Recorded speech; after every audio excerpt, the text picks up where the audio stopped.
How to prepare the coloring for chemical science experiments. Let us take 15 ml of water into a small beaker. Now add 1 measuring spoon of red coloring into this beaker and mix with the spoon until the powder is completely dissolved. This coloring which I have used is food safe.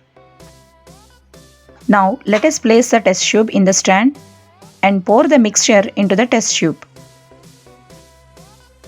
Now close the test tube with the stopper.